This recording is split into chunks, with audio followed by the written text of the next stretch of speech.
Hello everyone. RRB ALP और technician के लिए आज का ये 31वां सेट है। इसके अलावा ये video RRB NTPC, group D और आरपीएफ सभी के लिए महत्वपूर्ण है। तो चलिए शुरू करते हैं आज के इस वीडियो को।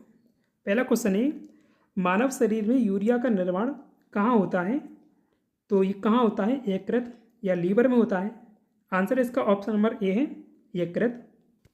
एमएस स्वामीनाथन पुरस्कार 2024 से किसे सम्मानित किया गया है? तो ये पुरस्कार 2024 में मिला है बी.आर. कंबोज को। भारत में रेलवे का जनक को माना जाता है? तो खालिस्तान में ये बताना है किसे माना जाता है। डलहौजी को भारत में रेलवे का जनक माना जाता है। ऑप्शन नंबर बी सही है, डलहौजी। भारत ने अपना पहला सफल परमाणु परीक्षण कहाँ किया था? पोखरण, राजस्थान में किया गया था। आंसर इसका ऑप्शन नंबर सी है, पोखरण, राजस्थान में। 18 मई 1974 को भारत ने राजस्थान के पोखरण में अपना पहला सफल परमाणु परीक्षण किया था।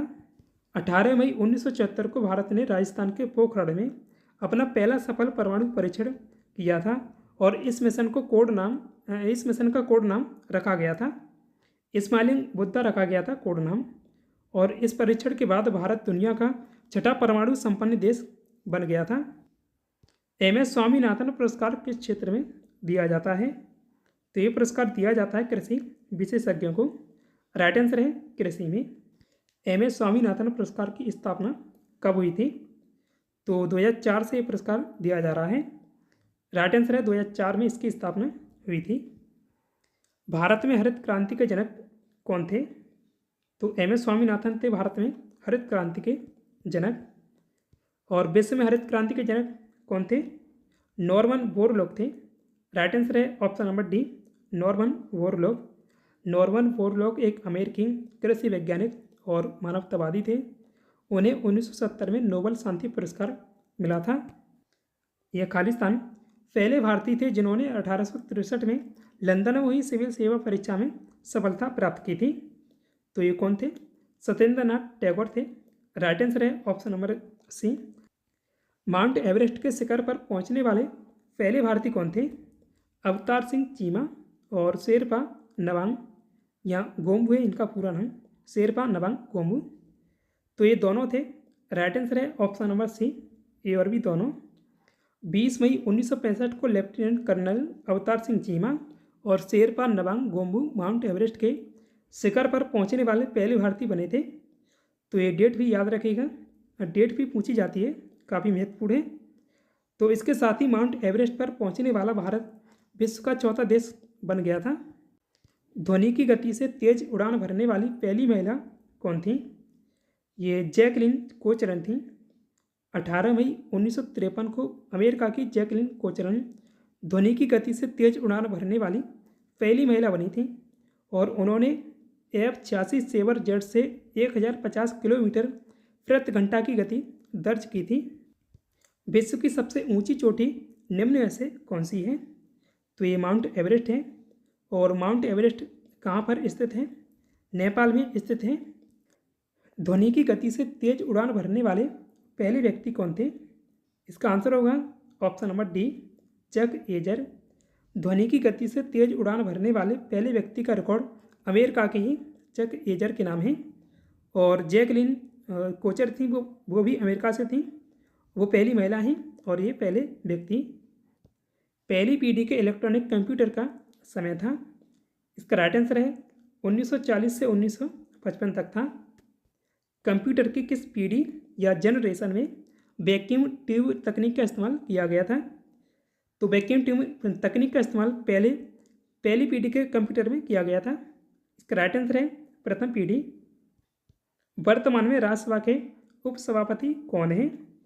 ये हरवंश नारायण सिंह है। राइट आंसर है option number C, Harivansh Narayan Singh अभी राज्यसभा के उपसभापति हैं। अंतर्राष्ट्रीय संग्रहालय दिवस हर साल कब मनाया जाता है? ये देखिए 18 मई को हर साल अंतर्राष्ट्रीय संग्रहालय दिवस मनाया जाता है। डेविस कप का संबंध किस खेल से है? तो डेविस कप टेनिस से संबंधित है और एक पुरुषों की प्रतियोगिता है। ये कई बार पूछी गई है कि डेविस कप पुरुषों का खेल है, ये पुरुषों की प्रतियोगिता है या महिलाओं की? तो इसका राइट आंसर होगा टेनिस, ये पुरुषों की प्रतियोगिता है डेविस कप। 2023 का डेविस कप किस देश ने जीता है? तो आंसर होगा अभी इसका वर्तमान में विजेता 2023 का विजेता इटली है। राइट आंसर है इटली। ये देखिए 2022 में एनटीपीसी के द्वारा आरआरबी एनटीपीसी के द्वारा पूछा गया था, तो तब ये 2021 का खिताब पूछा था।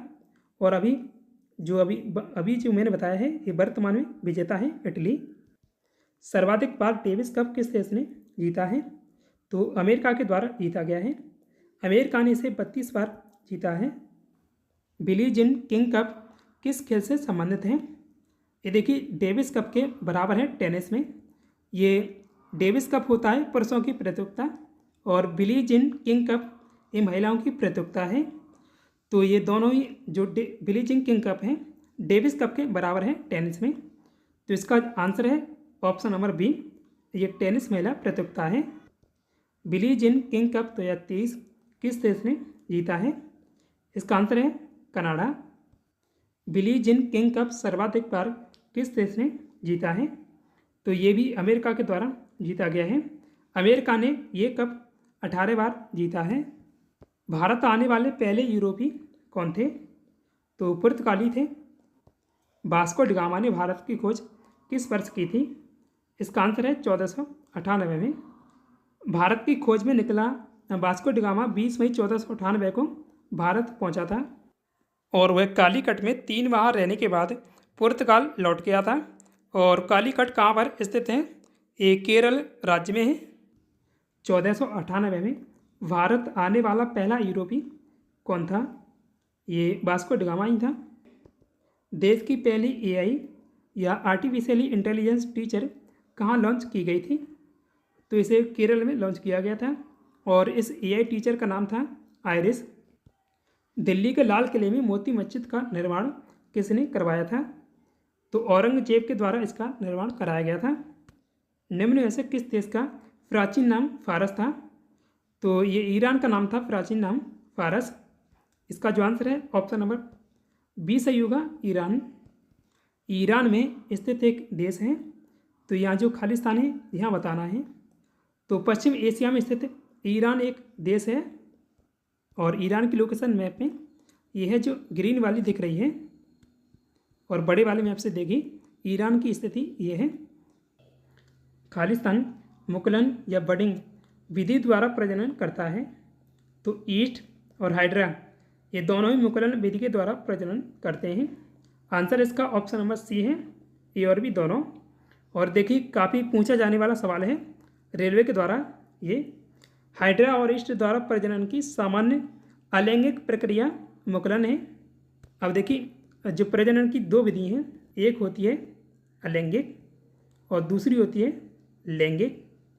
और लैंगिक में 2 पेरेंट इन्वॉल्व होते हैं और अलैंगिक में 1 पेरेंट ही इन्वॉल्व होता है।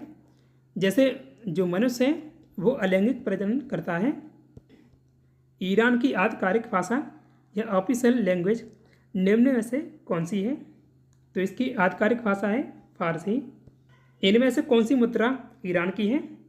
देखिए पहले इसकी मुद्रा रियाल थी और अभी इसकी मुद्रा तोमन है। अगर ऑप्शन में ये तोमन ना हो तो रियाल लगाना है, अगर तोमन है तो तोमन ही लगाना है। तो इसका जो आंसर है ऑप्शन नंबर ए सही है, तोमन। ईरान की सीमा निम्न में से किससे लगती है? तो इराक, तुर्की और अजरबैजान इन सभी से इसकी सीमा लगती है। राइट आंसर इसका ऑप्शन नंबर डी है, इन सभी से। अब बड़े वाले मैप से इसकी लोकेशन देखते हैं। अब ईरान की लोकेशन ये है, ये वाली, और उसमें जो पूछा गया था अजरबैजान ये है, तुर्की यहाँ है और इराक ये है। अब आगे क्वेश्चन है ईरान की सीमा इनमें से किससे नहीं लगती है? तो आर्मेनिया और तुर्कमेनिस्तान, कैस्पियन सागर, और यह तुर्कमेनिस्तान ऑप्शन में डबल हो गया है। तो इन सभी से लगती है, लेकिन जो कजाकिस्तान है इससे नहीं लगती है। तो जो इसका राइट आंसर है ऑप्शन नंबर डी है, कजाकिस्तान। अब देखिए मैप में बात करें तो आर्मेनिया की लोकेशन ये है और तुर्कमेनिस्तान ये है और कैस्पियन सागर ये है, ये वाला, ये कैस्पियन सागर है। और कजाकिस्तान की लोकेशन ये वाली है और इराक इससे अलग है, ईरान अलग है, ये वाला ईरान है। और इराक इसके साइड में है। निम्नलिखित में से कौन से दो देश हॉर्मुज जलडमरू मध्य द्वारा विभाजित हैं या विभाजित होते हैं? तो ये ओमान और ईरान है। इसका आंसर ऑप्शन नंबर बी है, ओमान और ईरान। देखिए ओमान, ईरान इधर है और ओमान ये है, और यहाँ है हॉर्मुज जल संधि, ये जो यहाँ देख रही है ये वाली। हॉर्मुज जलडमरू मध्य निम्न में से किसको किससे जोड़ता है? तो ये फारस की खाड़ी को ओमान की खाड़ी से जोड़ता है, यानी फारस की खाड़ी और ओमान की खाड़ी को। यह फारस की खाड़ी को ओमान की खाड़ी और अरब सागर से जोड़ता है। हॉर्मुज जलडमरू मध्य ये है, और ये है फारस की खाड़ी, और इधर है ओमान की खाड़ी, और नीचे है अरब सागर। तो इन तीनों को ये जोड़ता है आपस में। तो आज की वीडियो में बस इतना ही। प्रीवियस क्वेश्चन में पूछा था वर्तमान में भारतीय संविधान में कुल कितने भाग हैं? तो अभी कितने भाग हैं? 25 भाग हैं इसमें। अब टेस्ट क्वेश्चन है, वर्तमान में भारतीय संविधान में कितनी अनुसूचियाँ हैं?